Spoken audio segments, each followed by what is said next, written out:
Hi friends, ಎಲ್ಲರಿಗೂ ಕರಿಯರ್ಎಕ್ಸ್ YouTube ಚಾನಲ್ಗೆ ಸ್ವಾಗತ. ಇವತ್ತು ಕರ್ನಾಟಕ ರಾಜ್ಯ ಪೊಲೀಸ್ ಇಲಾಖೆಯಲ್ಲಿ ಮೀಸಲು ಪೊಲೀಸ್ ಕಾನ್ಸ್ಟೇಬಲ್ ಖಾಲಿ ಇರುವ ಹುದ್ದೆಗಳ ಕುರಿತು ನಾವು ಇವತ್ತು ತಿಳಿಸ್ತಾ ಇದ್ದೀವಿ. ಒಟ್ಟು ಪೋಸ್ಟ್ಗಳು ಪುರುಷ ಮತ್ತು ಮಹಿಳೆಯರಿಗಾಗಿ 1455 ಹುದ್ದೆಗಳನ್ನ ನೇರ ನೇಮಕಾತಿ ಕುರಿತು ತಿಳಿಸಿರುತ್ತಾರೆ. ಮತ್ತು ಈ ಸಂಪೂರ್ಣ ಹುದ್ದೆದ ವಿವರ ಈ ವಿಡಿಯೋಲಿ ಇರುತ್ತೆ. ದಯವಿಟ್ಟು ಯಾರು ಸ್ಕಿಪ್ ಮಾಡೋದ ಈ ವಿಡಿಯೋನ ಪೂರ ನೋಡ್ರಿ. ಇವತ್ತು ಕರ್ನಾಟಕ ಪರೀಕ್ಷಾ ಪ್ರಾಧಿಕಾರದವರು ತುಂಬ ಒಂದು ನೇಮಕಾತಿಯನ್ನು ಬಿಟ್ಟಿದ್ದಾರೆ. ಆ ನೇಮಕಾತಿಯಲ್ಲಿ ಇವತ್ತು KSRP ಇವತ್ತು ನಾವು ನೋಡ್ತಾ ಇದ್ದೀವಿ. ಸದರಿ ನೇಮಕಾತಿ ಕುರಿತು ಎಲ್ಲೆಲ್ಲಿ ಹಾಕಬೇಕು, ಎಲ್ಲೆಲ್ಲಿ ಇಲ್ಲ, ಆ ಡೀಟೇಲ್ಸನ್ನು ನಾನು ನಿಮ್ಗೆ ಪೂರ ತಿಳಿಸ್ಕೊಡ್ತೀನಿ.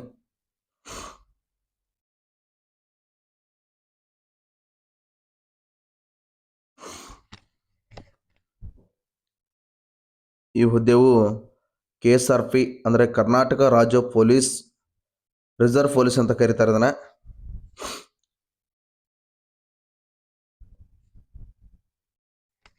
ಈ ಹುದ್ದೆವು ಪುರುಷ ಮತ್ತು ಮಹಿಳೆಯರು ಸಹ ಈ ವೇಕೆನ್ಸಿ ಇರ್ತದೆ. ಪುರುಷ ಮತ್ತು ಮಹಿಳಾ KSISF 364 ಮತ್ತು ವಿಶೇಷ ಮೀಸಲು ಪೊಲೀಸ್ ಕಾನ್ಸ್ಟೇಬಲ್ ಭಾರತೀಯ ಮೀಸಲು ಪಡೆ ಪುರುಷ 161 ಹುದ್ದೆಗಳು ಇರ್ತಾವೆ. ನಿಮಗೆ ನೇಮಕಾತಿ ಮಾಡುವ ಸಂಬಂಧ ಈ ಅಧಿಸೂಚನೆ ಹೊರಡಿಸಿರುವ ಈ ಹುದ್ದೆ ನೇಮಕಾತಿ ಲಿಖಿತ ಪರೀಕ್ಷೆಯನ್ನು ಕರ್ನಾಟಕ ಪ್ರಾಧಿಕಾರದವರು ಕೈಗೊಳ್ಳಲಾಗುವುದು ಅಂತ ತಿಳಿಸಿರ್ತಾರೆ. ಕರ್ನಾಟಕ ರಾಜ್ಯದಾಗ ಇದೊಂದು ಪೊಲೀಸ್ ಇಲಾಖೆ ವಿಶೇಷ ಮೀಸಲು ಪೊಲೀಸ್ ಅಂತ ಕರೀತಾರೆ. ಯಾಕಂದ್ರೆ ಎಲ್ಲಾದರೂ ದಂಗೆ ಅಥವಾ ಏನಾದರೂ ಯಾವುದೇ ಒಂದು ದಂಗೆ ಅಥವಾ ಏನಾದರೂ ಗಲಾಟೆ ಆಗ್ತದಂದ್ರೆ ಅಲ್ಲಿ ಕರ್ನಾಟಕ ಸ್ಟೇಟ್ ರಿಸರ್ವ್ ಪೊಲೀಸ್ ಇದ್ದೇ ಇರ್ತದೆ. ಈ ಪೊಲೀಸ್ ಇಲಾಖೆಯಲ್ಲಿ ಈ ಕೆಳಕಂಡಂತೆ ಸ್ಥಳೀಯ ವೃಂದದ 371 ಕಲ್ಯಾಣ ಕರ್ನಾಟಕ ಮೀಸಲಾತಿಯಲ್ಲಿ ಬರುವ ಖಾಲಿ ಇರುವ ಹುದ್ದೆಗಳ ವಿವರ. ಇದು ಕಲ್ಯಾಣ ಕರ್ನಾಟಕದಲ್ಲಿ ಅವರು ಅಷ್ಟ ಮಾತ್ರ ಹಾಕಬಹುದು. ಇಲ್ಲಿ ವಿಶೇಷ ಮೀಸಲು ಪೊಲೀಸ್ ಕಾನ್ಸ್ಟೇಬಲ್ KSRP ವೇತನ ಶ್ರೇಣಿ ಬಂದ್ಬಿಟ್ಟು 37,400 76,000 ತನಕ ಇರ್ತದೆ. ನಿಮ್ಗೆ ಈ ಹುದ್ದೆಗಳ ಸಂಖ್ಯೆ ಪುರುಷರಿಗೂ ಮಹಿಳೆಗೆ ಎಷ್ಟು ಅಂತ ಹೇಳ್ತೀನಿ ನಿಮಗೆ. 284 ಪುರುಷರು, ಮಹಿಳಾ 50, ಒಟ್ಟು 334 ಪೋಸ್ಟ್ ಇರ್ತಾವ. ಆನಂತರ ಪೊಲೀಸ್ ಕಾನ್ಸ್ಟೇಬಲ್ KSISF ಇದು 37,000 ಇದು 70,000 ತನಕ ವೇತನ ಶ್ರೇಣಿ ಇರ್ತದೆ. ಇದು ಕೂಡ ಪುರುಷರಿಗೆ 274 ಪೋಸ್ಟ್ ಇರ್ತದೆ, ಮಹಿಳೆಯರಿಗೆ 90 ಪೋಸ್ಟ್ ಇರ್ತದೆ. ಟೋಟಲ್ ಆಗಿ 364 ಪೋಸ್ಟ್ ಇರ್ತದೆ ಇದು.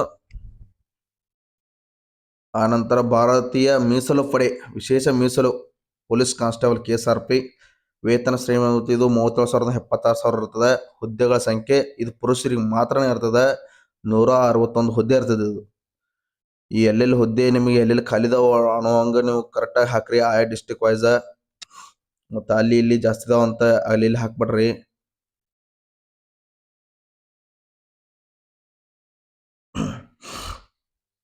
ಇದಕ್ಕೆ ಕ್ವಾಲಿಫಿಕೇಶನ್ ಏನು ಬೇಕಂದ್ರೆ ವಿಶೇಷ ಮೀಸಲು ಕಾನ್ಸ್ಟೇಬಲ್ KSRP KSIFS ಮತ್ತು IRB ಹುದ್ದೆಗಳ ವಿದ್ಯಾರ್ಥಿ ನೀವು ಸೆಕೆಂಡ್ PUC ಕಂಪಲ್ಸರಿ ಪಾಸ್ ಆಗಿರ್ಬೇಕು. ಇದಕ್ಕೆ ಅಪ್ಲಿಕೇಶನ್ ಹಾಕಬೇಕಾದ್ರೆ ನೀವು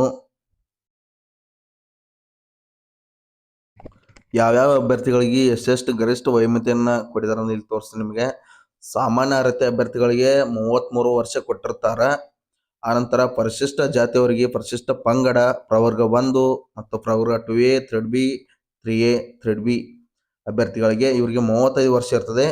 ಆನಂತರ ಕರ್ನಾಟಕ ಅರಣ್ಯ ಪ್ರದೇಶಗಳ ವಾಸಿಸುತ್ತಿರುವ ಬುಡಕಟ್ಟು ಅಭ್ಯರ್ಥಿಗಳಿಗೆ 38 ವರ್ಷ ಇರ್ತದೆ. ಯಾರ್ಯಾರು ಏಜ್ ಆಗೈತೆ ಅಂತಾರೆ ಅವರೆಲ್ಲ ಇದನ್ನ ಸರ್ಟಿಫಿಕೇಟ್ ಅಂತ ತಗೊಳ್ಬೇಕು ನೀವು, ಗರಿಷ್ಠ ವಯೋಮಿತಿ ಅನ್ನೋದ. ತಕೊಂಡ ನಂತರ ನೀವು ಅಪ್ಲಿಕೇಶನ್ ಹಾಕಬೇಕು. ಆನಂತರ ಮಾಜಿ ಸೈನಿಕರು ಸಹ ಸೇವೆಯನ್ನು ತೆಗೆದು ಹಾಕಿ ಹಾಗೂ ನಿವೃತ್ತಿ ಹೊಂದಿದ್ದ ಕಾರಣದಿಂದ ಬಿಡುಗಡೆಯಾದ ಮಾಜಿ ಯೋಧರಾಗಿದ್ದಲ್ಲಿ ಅವರು ಸೇವೆ ಸಲ್ಲಿಸುವ ಅವಧಿಯು ಜೊತೆಗೆ ಹೆಚ್ಚುವರಿ 3 ವರ್ಷಗಳ ರಿಯಾಯಿತಿಯನ್ನು ನೀಡಲಾಗುವುದು. ಮಾಜಿ ಸೈನಿಕರು ಯಾರಾದ್ರೂ ನೋಡ್ರಿ ಅವರು ಸಹ ಈ ಅಪ್ಲಿಕೇಶನ್ ಹಾಕ್ಬಹುದು. ಈ ಅಪ್ಲಿಕೇಶನ್ ಯಾವಾಗ ಸ್ಟಾರ್ಟ್ ಆಕೈತಾನ ಆನ್ಲೈನ್ ಮುಖಾಂತರ ಅರ್ಜಿ ಸಲ್ಲಿಸಲು ಪ್ರಾರಂಭ ದಿನಾಂಕ 13/7/2026 ಆಲ್ರೆಡಿ ಸ್ಟಾರ್ಟ್ ಆಗೈತಿ. ಆನ್ಲೈನ್ ಮುಖಾಂತರ ಅರ್ಜಿ ಸಲ್ಲಿಸೋ ಕೊನೆ ದಿನಾಂಕ ಯಾವಾಗ ಇರ್ತದೆ ಅಂದ್ರೆ 10/8/2026 ಲಾಸ್ಟ್ ಇರ್ತೈತಿ. ಆನಂತರ ಎಲ್ಲರೂ ಜಲ್ದಿ ಹಾಕೋರಿ ಅಪ್ಲಿಕೇಶನ್ನ, ಇಲ್ಲಾಂದ್ರೆ ವೆಬ್ಸೈಟ್ ಸ್ಲೋ ಆಗಿ ಚಾಲು ಆಕೈತಿ. ಆನಂತರ ಶುಲ್ಕ ನೀವು ಅಮೌಂಟ್ ಏನು ಪೇ ಮಾಡಬೇಕಿರ್ತಿಲ್ಲ, ಆ ಅಮೌಂಟ್ ಯಾವಾಗ ಪೇ ಮಾಡ್ಬೇಕಂದ್ರೆ ನೀವು ಲಾಸ್ಟ್ ಡೇಟ್ 11/8/2026 ಲಾಸ್ಟ್ ಇರ್ತೈತಿ. ಎಲ್ಲರೂ ಕಂಪಲ್ಸರಿ ಇದನ್ನ ಅಪ್ಲಿಕೇಶನ್ ಹಾಕಿದ ನಂತರ ಪೇಮೆಂಟ್ ಮಾಡ್ರಿ, ಇಲ್ಲಾಂದ್ರೆ ನಿಮ್ದು ಎಲ್ಲ ರಿಜೆಕ್ಟ್ ಆಗ್ತೈತಿ. ಆನಂತರ ಅಪ್ಲಿಕೇಶನ್ ಹಾಕುವಾಗ ಕರೆಕ್ಟ್ ಆಗಿ ತೊಂಬ್ರಿ. ಯಾವುದೇ ರೀತಿ ತಪ್ಪಾದ್ರೆ ಹಿಂದಿಂದ ಅವ್ರ ಆಪ್ಷನ್ ಕೊಡ್ತಾರಲ್ಲೋ ಡೌಟ್ ಐತಿ. ಆನಂತರ ನೀವು ಯಾವುದು ಇದಕ್ಕೆ ಹಾಕ್ತೀರಿ, ಜಿಲ್ಲೆ ಹಾಕ್ತೀರಿ, ಅದನ್ನು ಸಹ ಕರೆಕ್ಟಾಗಿ ಹಾಕ್ರಿ. ಇದು ಅಪ್ಲಿಕೇಶನ್ ಹಾಕಿದ ನಂತರ ನೀವು ಚಲನನ್ನ ಆನ್ಲೈನ್ ಮುಖಾಂತರನ ಪಾವತಿಸಬೇಕಾಗ್ತೈತಿ. ಯಾವ್ಯಾವ ವರ್ಗದವ್ರಿಗೆ ಎಷ್ಟೆಷ್ಟು ಅಪ್ಲಿಕೇಶನ್ ನಾನು ಫೀಸ್ ಅಂತ ಹೇಳ್ತೀನಿ ನೋಡಿ. ಇಲ್ಲಿ ಪ್ರವರ್ಗ 2A 3B 3A 3B ಇವ್ರಿಗೆ 750 ರೂಪಾಯಿ ಇರ್ತದೆ ಇವ್ರಿಗೆ. ಆನಂತರ ಪರಿಶಿಷ್ಟ ಜಾತಿ, ಪರಿಶಿಷ್ಟ ಪಂಗಡ, ಪ್ರವರ್ಗ 1 ಹಾಗೂ ಮಾಜಿ ಸೈನಿಕರ ಅಭ್ಯರ್ಥಿಗಳಾಗಿದ್ರೆ ಅವ್ರಿಗೆ 500 ರೂಪಾಯಿ ಇರ್ತೈತಿ. ಆನಂತರ ನಿಮಗೆ ಮತ್ತೊಂದು ಸೂಚನೆ ತಿಳಿಸ್ಕೊಡ್ತೀನಿ. ಇಲ್ಲಿ ಏನಪ್ಪಾ ಅಂದ್ರೆ ಸರ್, ಇದ್ರೊಳಗೆ KSRP, KSISF ಮತ್ತು IRB 3 ಹುದ್ದೆಗಳನ್ನ ಕರೆದಾರೆ. ನಾವು 3 ಹುದ್ದೆಗಳನ್ನ ಹಾಕ್ತೀರಿ ಅಂದ್ರೆ ನೀವು ಹಾಕಕ್ ಬರಂಗಿಲ್ಲ. ಅದಕ್ಕೆ ನೀವು ಆನ್ಲೈನ್ ಮುಖಾಂತರ ಒಂದೇ ಅರ್ಜಿಯನ್ನ ಸಲ್ಲಿಸಬೇಕಾಗ್ತೈತಿ. ಒಂದೇ ಯಾವ್ದಾರು ಪೇಮೆಂಟ್ ಆಗ್ತೈತಿ. ನಿಮ್ದು 3 ಹಾಕಕ್ ಅದು ಬರಂಗಿಲ್ಲ. ಆನಂತರ ಅದು ಬಂದಲ್ಲಿ ಹಾಗೂ ಒಂದೇ ಪಠ್ಯಕ್ರಮದ ಹೆಚ್ಚುವರಿ ವೃಂದ ಹುದ್ದೆಗಳಿಗೆ ಅರ್ಜಿ ಸಲ್ಲಿಸಿದ ಆಯ್ಕೆ ಮಾಡದ ಪ್ರತಿ ಹೆಚ್ಚುವರಿ ಹುದ್ದೆಗೆ Rs. 100 ಅರ್ಜಿ ಶುಲ್ಕ ಪಾವತಿಸತಕ್ಕದ್ದು. ನೀವೇನಾದ್ರು ಹೆಚ್ಚಿಗೆ ಏನೋ ಸಲ್ಲಿಸಿದ್ರೆ 100 ರೂಪಾಯಿ ಹೆಚ್ಚಿಗೆನ ನೀವು ಪೇ ಮಾಡ್ಬೇಕಾಗ್ತೈತಿ ಅಲ್ಲಿ. ಆನಂತರ ಇದಕ್ಕೂ ಸಹ ಕನ್ನಡ ಪರೀಕ್ಷೆ ಇರ್ತದೆ. ಕನ್ನಡ ಪರೀಕ್ಷೆ ಕಂಪಲ್ಸರಿ ಯಾರು ಪಾಸ್ ಆಗಿಲ್ಲ ಅವರು ಕಟ್ಟಬೇಕು. ಅದು 100 ಮಾರ್ಕ್ಸ್ ಇರ್ತದೆ. ಟೋಟಲ್ ಆಗಿ 150 ಮಾರ್ಕ್ಸ್ ಇರ್ತದೆ. ಅದಕ್ಕೆ 90 ನಿಮಿಷ ಟೈಮಿಂಗ್ ಇರ್ತದ.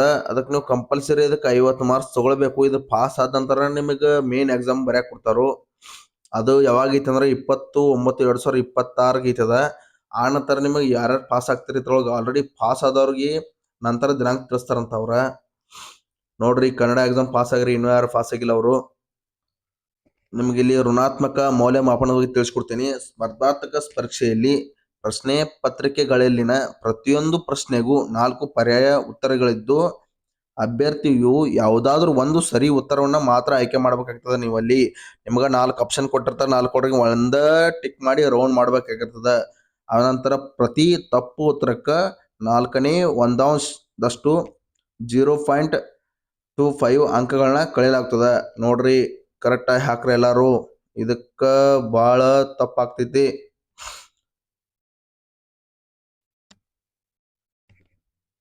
ನಾಲ್ಕು ಆನ್ಸರ್ ಒಳಗೆ ಕರೆಕ್ಟಾಗಿ ನೀವು ಒಂದ ಯಾವ್ದಾರ ಚೂಸ್ ಮಾಡ್ಬೇಕಾಗ್ತೈತಿ. ಕರೆಕ್ಟಾಗಿ ನೋಡಿ ಹಾಕ್ತ ಬರ್ರಿ ಆನ್ಸರ್ ಶೀಟ್ನಲ್ಲಿ. ಆ ನಂತರ ಈ ಎಕ್ಸಾಮ್ನಲ್ಲಿ ಯಾರು ಪಾಸ್ ಆಗ್ತಿರಲ್ಲ ಅವ್ರಿಗೆ ನೆಕ್ಸ್ಟ್ ನಿಮ್ದು ಫಿಸಿಕಲ್ ಇರ್ತದೆ. ಫಿಸಿಕಲು ಸಹ ಅದರಲ್ಲಿ 1.5 ಅನುಪಾತದಲ್ಲಿ ಅರ್ಹತಾ ಅಭ್ಯರ್ಥಿಗಳ ಪಟ್ಟಿಯನ್ನು ತಯಾರಿಸಲಾಗುವುದು. 1.5 ಅನುಪಾತದಂತೆ ಆಯ್ಕೆಯಾಗಿರುವ ಅಭ್ಯರ್ಥಿಗಳ ದೇಹ ದೃಢತೆಯ ಮತ್ತು ಸಹಿಷ್ಣುತೆ ಪರೀಕ್ಷೆಗಳ ಅರ್ಹರಾಗಿದ್ದಲ್ಲಿ ಮುಂದಿನ 1.5 ಅನುಪಾತದಲ್ಲಿ ಅಭ್ಯರ್ಥಿಗಳನ್ನು ಸಹಿಷ್ಣುತೆ ಮತ್ತು ದೇಹ ದೃಢತೆ ಪರೀಕ್ಷೆಗೆ ಕರೆಯಲಾಗುವುದು ಅಂತ ತಿಳಿಸಿರ್ತಾರೆ. ಅದು ಅವರು KE ವೆಬ್ಸೈಟ್ದಲ್ಲೇ ನಿಮ್ಗೆ ಯಾರು ಪಾಸ್ ಆಗ್ತಾರಲ್ಲ ಅವರು ಸಹ ಹೇಳ್ತಾರೆ. ಆನಂತರ ಅನುಪಾತದಲ್ಲಿ ಯಾವುದೇ ಕಾರಣಕ್ಕೂ 1:10 ಅನುಪಾತ ಮೀರುವುದಿಲ್ಲ. ನೋಡ್ರಿ, 1:5 ಅನುಪಾತ ಯಾರು ಬರ್ತಾರೆ ಅವ್ರನ್ನ ಮಾತ್ರ ಕರೀತಾರಂತ.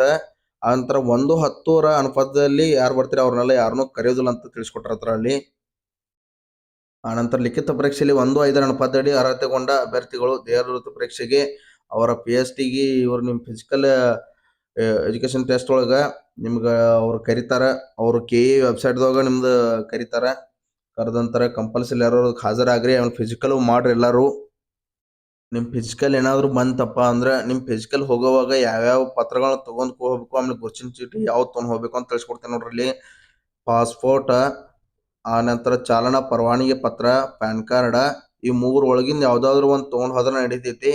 ಆನಂತರ ರಾಜ್ಯ ಸರ್ಕಾರ, ಕೇಂದ್ರ ಸರ್ಕಾರ, ಸಾರ್ವಜನಿಕ ಸಾಮರ್ಥ್ಯ ಅಥವಾ ಸರ್ಕಾರದ ಅಧೀನಕ್ಕೆ ಒಳಪಟ್ಟ ಖಾಸಗಿ ಕಂಪನಿಗಳು ವಿತರಿಸಿರುವ ಭಾವಚಿತ್ರವಿರುವ ಸೇವಾ ಗುರುತಿನ ಚೀಟಿ, ಸರ್ವಿಸ್ ID, ಆಮೇಲೆ ನಂತರ ಸಾರ್ವಜನಿಕ ಬ್ಯಾಂಕ್ಗಳ ಅಂಚೆ ಕಚೇರಿಯಲ್ಲಿ ವಿತರಿಸುವ ಭಾವಚಿತ್ರವಿರುವ ಪಾಸ್ಬುಕ್ ಪುಸ್ತಕ, ಅನಂತರ ಭಾವಚಿತ್ರ ಸಮಯ ನೋಂದಣಿಯಾಗಿರುವ ಸ್ವತ್ತಿನ ದಾಖಲೆ ಪತ್ರ, ಆನಂತರ ಯಾವುದಾದ್ರೂ ಒಂದು ಜಾತಿ ಪ್ರಮಾಣ ಪತ್ರ ಆಗಲಿ, ಪಿಂಚಣಿ ಮಂಜೂರಾತಿ ಆಗಿರಲಿ, ಇದಂತ ಯಾವುದಾದ್ರೂ ಒಂದು ಆಧಾರ್ ಕಾರ್ಡ್ ಆಗಲಿ ಎಲ್ಲಾನು ನೀಡ್ತೇವ. ಆದ್ರೆ ಅದ್ರೊಳಗಿಂದ ಯಾವ್ದಾರ ಒಂದು ತೊಗೊಂಡು ಹೋಗ್ರಿ. ಯಾವುದೋ ಇಲ್ಲ ಆಗಿತ್ತಂದ್ರಪ್ಪ ನೋಡ್ರಿ, ಪ್ಯಾನ್ ಕಾರ್ಡ್ ಅಥವಾ ಆಧಾರ್ ಕಾರ್ಡ್ ಲಾಸ್ಟ್ ಇರ್ತಾವ, ಅದನ್ನ ಕಂಪಲ್ಸರಿ ತೊಗೊಂಡು ಹೋಗ್ಬರ್ರಿ. ಆಮೇಲೆ ಫಿಸಿಕಲ್ ದಿನ ನಿಮ್ದೇನು ಅಪ್ಲಿಕೇಶನ್ ಹಾಕಿರ್ತಿರಲ್ಲ ಆ ಅಪ್ಲಿಕೇಶನ್ ಕಾಪಿನೂ ಸಹ ತೊಗೊಂಡು ಹೋಗ್ರಿ ನೀವು, ಅದನ್ನು ಸಹ ತೊಗೊಂಬರ್ರಿ ಅಂತ ಹೇಳಿದಾರೆ ಇಲ್ಲಿ. ಫಿಸಿಕಲ್ಗೆ ಏನೇನು ಬೇಕಂತ ನಮಗೆ ತಿಳಿಸ್ಕೊಡ್ತೀನಿ ಹೇಳ್ರಿ. ಪರೀಕ್ಷೆ ಏನೇನು ತಗೋತಾರೋ, ಎಷ್ಟು ಸೆಂಟಿಮೀಟರ್ ಏನಿಲ್ಲ ಎಲ್ಲ ತಿಳಿಸ್ಕೊಡ್ತೀನಿ ನಿಮಗೆ. ಪುರುಷರಿಗೆ ಕನಿಷ್ಠ ಎತ್ತರ 168 ಸೆಂಟಿಮೀಟರ್ ಬೇಕು, ಮತ್ತು ಕನಿಷ್ಠ ಇದೇ ಸುತ್ತಳತೆ 86 ಸೆಂಟಿಮೀಟರ್ ಇರ್ತೈತಿ. ಆಮೇಲೆ ನೀವೇನು ಎದೆ ಉಬ್ಬಿಸ್ತಿರಲ್ಲ 5 ಸೆಂಟಿಮೀಟರ್ ಜಾಸ್ತಿ ಆಗ್ಬೇಕು ಕಂಪಲ್ಸರಿ. ಆನಂತರ ಮಹಿಳಾ ಅಭ್ಯರ್ಥಿಗಳಿಗೆ ಕನಿಷ್ಠ ಎತ್ತರ 158 ಸೆಂಟಿಮೀಟರ್ ಇರ್ತೈತಿ. ಇವ್ರಿಗೆ ವೇಟ್ ಬಂದ್ಬಿಟ್ಟು 45 kg ಇರ್ತೈತಿ. ಆನಂತರ ಕರ್ನಾಟಕ ರಾಜ್ಯ ಅರಣ್ಯ ಪ್ರದೇಶಗಳಲ್ಲಿ ವಾಸಿಸುತ್ತಿರುವ ಬುಡಕಟ್ಟು ಪುರುಷ ಅಭ್ಯರ್ಥಿಗಳಿಗೆ ಕನಿಷ್ಠ ಎತ್ತರ 155 ಸೆಂಟಿಮೀಟರ್ ಇರ್ತದೆ. ಆನಂತರ ಕನಿಷ್ಠ ಇದೇ ಸುತ್ತಳತೆ 5 ಸೆಂಟಿಮೀಟರ್ ನೀವು ಹೆಚ್ಚಿಸಬೇಕು ಕಂಪಲ್ಸರಿ. 75 ಸೆಂಟಿಮೀಟರ್ಗಿಂತ ಕಡಿಮೆ ಇಲ್ಲದಂತೆ, 75 ಸೆಂಟಿಮೀಟರ್ ಕಡಿಮೆ ಇರಬಾರ್ದು ಎದೆ. ಅವ್ರು ನಾರ್ಮಲ್ ಹೇಳ್ತಾರೆ ಅವಾಗ ಅನ್ನು ಎದೆ ಒಬ್ಬಿಸಿದ ನಂತರ 76 ಇದ್ರ ನಡೀತದ. 76 ಹಿಡ್ಕೊಂಡು ನಿಮ್ಗೆ ಜಾಸ್ತಿ ಆಗಬೇಕು. ಆನಂತರ ಕರ್ನಾಟಕ ಅರಣ್ಯ ಪ್ರದೇಶಗಳಲ್ಲಿ ವಾಸಿಸುತ್ತಿರುವ ಬುಡಕಟ್ಟು ಮಹಿಳಾ ಅಭ್ಯರ್ಥಿಗಳಿಗೆ ಕನಿಷ್ಠ ಎತ್ತರ 150 ಇರ್ತೈತಿ ಸೆಂಟಿಮೀಟರ್ ಅವ್ರಿಗೆ. ಆಮೇಲೆ ಕನಿಷ್ಠ ತೂಕ 45 kg ಇರ್ತೈತಿ. ಇಲ್ಲಿ ಟಿಪ್ಪಣಿ ಒಳಗೆ ಏನು ಕೊಟ್ಟಾರ ಅಂತ ತಿಳಿಸ್ಕೊಡ್ತೇನೆ ನಿಮಗೆ. ಇಲ್ಲಿ ನಿಗದಿಪಡಿಸಿರುವ ಕನಿಷ್ಠ ಎತ್ತರ 168 ಸೆಂಟಿಮೀಟರ್ ಹೊಂದಿರುವ ಮಾಜಿ ಸೈನಿಕ ಅಭ್ಯರ್ಥಿಗಳು ಲಭ್ಯವಿಲ್ಲದೆ ಇರುವ ಪಕ್ಷದಲ್ಲಿ ಕಡಿಮೆ ಎತ್ತರ ಹೊಂದಿರುವ ಮಾಜಿ ಸೈನಿಕ ಅಭ್ಯರ್ಥಿಗಳನ್ನು ಸಹ ಅರ್ಹತೆಗೆ ಅನುಗುಣವಾಗಿ ಅಂತಿಮ ಆಯ್ಕೆಗೆ ಪರಿಗಣಿಸಲಾಗುವುದು. ಆನಂತರ ಕಡಿಮೆ ಎತ್ತರ ಹೊಂದಿರುವ ಅಭ್ಯರ್ಥಿಗಳನ್ನು ಹೆಚ್ಚಿನ ಅಂಕಗಳನ್ನು ಪಡೆದಿರುವ ಮೊದಲ ಕನಿಷ್ಠ ಎತ್ತರ ಹೊಂದಿರುವ ಮಾಜಿ ಸೈನಿಕ ಅಭ್ಯರ್ಥಿಗಳನ್ನು ಪರಿಗಣಿಸಿ ನಂತರ ಕಡಿಮೆ ಎತ್ತರ ಹೊಂದಿರುವ ಅಭ್ಯರ್ಥಿಗಳು ಅಭ್ಯರ್ಥಿತನವನ್ನು ಪರಿಗಣಿಸಲಾಗುವುದು ಅಂತ ತಿಳಿಸ್ಕೊಟ್ರ ಇಲ್ಲಿ. ನೋಡ್ರಿ, ಹೈಟ್ ಯಾರು ಕಮ್ಮಿ ಇರ್ತಾವಲ್ಲ ಅವ್ರಿಗೂ ಸಹ ಮಾಜಿ ಸೈನಿಕರು ಸಹ ಅವ್ರೇನಾದ್ರು ಇಲ್ದಿದ್ರೆ ಹೈಟ್ ಯಾರು ಕಮ್ಮಿ ಇರ್ತಾವ ಅವ್ರನ್ನೂ ಸಹ ತಗೋತಾರಂತ ಮೆರಿಟ್ ಒಳಗೆ. ಆಮೇಲೆ ಬುಡಕಟ್ಟು ಜನಾಂಗ ಅಂದ್ರೆ ಯಾವ್ಯಾವ ಜಿಲ್ಲಾದಾಗ ಎಲ್ಲಿ ಬರ್ತಾವ ಅಂತ ತಿಳಿಸ್ಕೊಡ್ತೀನಿ ನೋಡ್ರಿ ನಿಮಗೆ ಇಲ್ಲಿ. ಉತ್ತರ ಕನ್ನಡ, ಆನಂತರ ಕಾರವಾರ, ದಕ್ಷಿಣ ಕನ್ನಡ, ಮಂಗಳೂರು, ಉಡುಪಿ, ಚಿಕ್ಕಮಗಳೂರು, ಶಿವಮೊಗ್ಗ, ಕೊಡಗು, ಚಾಮರಾಜನಗರ ಮತ್ತು ಮೈಸೂರು ಅರಣ್ಯಗಳಲ್ಲಿ ಸಿದ್ದಿಗರು ಮತ್ತು ಜೇನು ಕುರುಬರು, ಕಾಡು ಕುರುಬರು, ಎರೆವ, ಸೋಲಿಗ, ಕುಡಿಯ, ಕೌಡ್ಲು, ಹಲಸೂರು, ಮಲಕೈ ಕುಡಿಯ ಮತ್ತು ಕೊರಗ ಬುಡಕಟ್ಟು ಸಮುದಾಯಗಳು ಸೇರಿದ ಅಭ್ಯರ್ಥಿಗಳು ಇವ್ರು ಬುಡಕಟ್ಟು ಜನಾಂಗ ತರ್ತಾರ. ನಿಮ್ಗೆ ಬುಡಕಟ್ಟು ಜನಾಂಗ ಯಾರು ಇರ್ತಾರ್ರಿ ಅವ್ರಿಗೆ ನಿಮ್ಗೆ ಸರ್ಟಿಫಿಕೇಟ್ ಹೊಂಟದ, ಆ ಸರ್ಟಿಫಿಕೇಟ್ ಕಂಪಲ್ಸರಿ ತಗೊಳ್ರಿ. ಮತ್ತೆ ಫಿಸಿಕಲ್ ತಿಳಿಸ್ಕೊಡ್ತೇನೆ ನಿಮಗೆ ಇಲ್ಲಿ. ಪುರುಷ ಅಭ್ಯರ್ಥಿಗಳಿಗೆ 16 ಮೀಟರ್ ಓಟ ಇರ್ತದೆ. ಅದನ್ನ ನೀವು 6 ನಿಮಿಷ 30 ಸೆಕೆಂಡ್ದಾಗ ಅಂದ್ರೆ ಮುಗಿಸ್ಬೇಕಾಗಿರ್ತೈತಿ. ಆನಂತರ ನಿಮ್ಗೆ ಪುರುಷರಿಗೆ ಉದ್ದ ಜಿಗಿತ ಅಥವಾ ಎತ್ತರ ಜಿಗಿತ ಇರ್ತದೆ. ಉದ್ದ ಜಿಗಿತವನ್ನ 3.80 ಮೀಟರ್ಗಿಂತ ಕಡಿಮೆ ಇಲ್ಲದಂತೆ ಜಿಗಿಬೇಕು. ಆನಂತರ ಎತ್ತರ ಜಿಗಿತ 1.20 ಮೀಟರ್ಗಿಂತ ಕಡಿಮೆ ಇಲ್ಲದಂತೆ 3 ಅವಕಾಶಗಳು ಇರ್ತಾವ ಎರಡದಕ್ಕೂ. ಆನಂತರ ಗುಂಡು ಎಷ್ಟು ಇರ್ತದೆ 7.26 kg ಇರ್ತದೆ. ಆನಂತರ ಇದ್ರೊಳಗೆ 5.60 ಮೀಟರ್ಗಿಂತ ಕಡಿಮೆ ಇಲ್ಲದಂತೆ ಒಗಿಬೇಕು ನೀವು. 7 ಮೀಟರ್ ತನಕ ಒಗಿಬೇಕು ನೀವು, 6-7 ಮೀಟರ್ ತನಕ. ಇದಕ್ಕೂ ಕೂಡ 3 ಅವಕಾಶಗಳು ಇರ್ತಾವು. ಆನಂತರ ಮಹಿಳಾ ಅಭ್ಯರ್ಥಿಗಳಿಗೆ ಮತ್ತು ಮಾಜಿ ಸೈನಿಕರಿಗೆ 400 ಮೀಟರ್ ಓಟ ಇರ್ತದೆ. ನಿಮಗೆ 1 ನಿಮಿಷ 30 ಸೆಕೆಂಡ್ ಟೈಮಿಂಗ್ ಇರ್ತದೆ. ಆನಂತರ ಉದ್ದ ಜಿಗಿತ 2.50 ಮೀಟರ್ಗಿಂತ ಕಡಿಮೆ ಇಲ್ಲದಂತೆ ಜಿಗಿಬೇಕು. ಆನಂತರ ಉದ್ದ ಜಿಗಿತ 0.90 ಮೀಟರ್ಗಿಂತ ಕಡಿಮೆ ಇಲ್ಲದಂತೆ 3 ಅವಕಾಶಗಳು ಇರ್ತಾವೆ. ಇದಕ್ಕೂ ಸಹ ನೀವು 90 ಮೀಟರ್ಗಿಂತ ಜಾಸ್ತಿನೇ ಜಿಗಿಬೇಕಾಗ್ತದೆ. ಆನಂತರ ಗುಂಡು ಎಸೆತ 4 kg ಇರ್ತದೆ. 3.75 ಮೀಟರ್ಗಿಂತ ಕಡಿಮೆ ಇಲ್ಲದಂತೆ ಅದನ್ನು ಒಗಿಬೇಕು ನೀವು ಗುಂಡು ಎಸೆತ. ಇದಕ್ಕೂ ಸಹ 3 ಇರ್ತಾವ ಅವಕಾಶಗಳು. ಫಿಸಿಕಲ್ ಎಲ್ಲ ಆದ ನಂತರ ನಿಮ್ಗೆ ಶಾರ್ಟ್ ಲಿಸ್ಟ್ ಒಂದು ಬಿಡ್ತಾರೋ. ಆ ಶಾರ್ಟ್ ಲಿಸ್ಟ್ ಒಳಗೆ ಯಾರು ಬರ್ತಾರೆ ಅನ್ನೋದು ನೀವು ಚೆಕ್ ಮಾಡ್ಕೊರಿ. ಆನಂತರ ಇದ್ರೊಳಗೆ ವೈದ್ಯಕೀಯ ಪರೀಕ್ಷೆ ಇರ್ತದೆ. ಅದನ್ನು ಸಹ ನೀವು ಅದನ್ನ ಮಾಡಬೇಕು. ದೂರದೃಷ್ಟಿ, ಸಮೀಪ ದೃಷ್ಟಿ ಅಂತ ಇರ್ತದೆ. ಇದನ್ನು ಸಹ ನಿಮ್ಗೆ ತಗೋತಾರ. ಶ್ರವಣ ಶಕ್ತಿ ಇರ್ತದೆ. ಇದೆಲ್ಲ ನಿಮ್ಗೆ ಮೆಡಿಕಲ್ ಟೆಸ್ಟು ಸಹ ಆಗ್ತದೆ. ಈ ಕರ್ನಾಟಕ ಇಲಾಖೆಯಲ್ಲಿ, ಪೊಲೀಸ್ ಇಲಾಖೆಯಲ್ಲಿ ಖಾಲಿ ಇರುವಂಥ ಹುದ್ದೆಗಳು ಹೀಗಾಗಿ ಕರೆದಿರ್ತಾರೆ. ಅದಕ್ಕೆ ನೀವು ಎಲ್ಲರೂ ಅಪ್ಲಿಕೇಶನ್ ಹಾಕ್ರಿ. KSRP, KSISF, ಆಮೇಲೆ ಭಾರತೀಯ ಮೀಸಲು ಪಡೆ ಇವೆಲ್ಲ ಕರೆದಿರ್ತಾರೆ. ಸಿವಿಲ್ ಪೊಲೀಸ್ ಎಲ್ಲ ಕರೆದಾರ ಆಲ್ರೆಡಿ. ಇದು ಅಪ್ಲಿಕೇಶನ್ ಸ್ಟಾರ್ಟ್ ಆಗಿದಾವೆ ಈಗ 13/7/2026 ಸ್ಟಾರ್ಟ್ ಆಗ್ಯಾವು. 11 ತಾರೀಕು ಸ್ಟಾರ್ಟ್ ಆಗ್ಯಾವು. ಎಲ್ಲರೂ ಅಪ್ಲಿಕೇಶನ್ ಹಾಕ್ರಿ. ನಿಮ್ಗೆ ಯಾವುದೋ ಇನ್ನೂ ಥರ ಯಾವುದಾದ್ರು ತಿಳಿದಿಲ್ಲ ಅಂದ್ರೆ ನಮ್ಮ ಚಾನೆಲ್ನ ಸಬ್ಸ್ಕ್ರೈಬ್ ಮಾಡ್ಕೊಳ್ರಿ. ನಾವು ಮತ್ತೊಂದು ಸಲ ಬರ್ತೀವಿ. ಮತ್ತೆ ನಿಮಗೆ ಮುಂದಿನ ಯಾವುದಾದ್ರು ನೋಟಿಫಿಕೇಶನ್ ಆದರೆ ನಿಮ್ಗೆ ಅದ್ರ ಬಗ್ಗೆ ಪೂರ ಡೀಟೇಲ್ಸನ್ನು ತಿಳಿಸ್ಕೊಡ್ತೀನಿ. ನಿಮ್ಗೆ ಏನಾದ್ರು ಡೌಟ್ ಇತ್ತಂದ್ರೆ ಕಮೆಂಟ್ ಮಾಡಿರಿ. ಕಮೆಂಟ್ ಒಳಗೆ ನಾನು ನಿಮ್ಗೆ ತಿಳಿಸ್ಕೊಡ್ತೀನಿ ಎಲ್ಲ. ಈ ವಿಡಿಯೋ ನಿಮಗೆ ನೋಡಿದ್ದಕ್ಕೆ ತುಂಬ ತುಂಬ ಧನ್ಯವಾದಗಳು. ಇದೇ ಥರ ನೀವು ಮಾಹಿತಿಗಾಗಿ career X YouTube channel subscribe ಮಾಡ್ಕೊಳ್ಳಿ, ಲೈಕ್ ಮಾಡ್ಕೊಂಡು, ಶೇರ್ ಮಾಡಿ ಅಂತ ಹೇಳ್ತಾ ಬಾಯ್ ಬಾಯ್. ನೆಕ್ಸ್ಟ್ ವಿಡಿಯೋ ಸಿಗ್ತೀನಿ.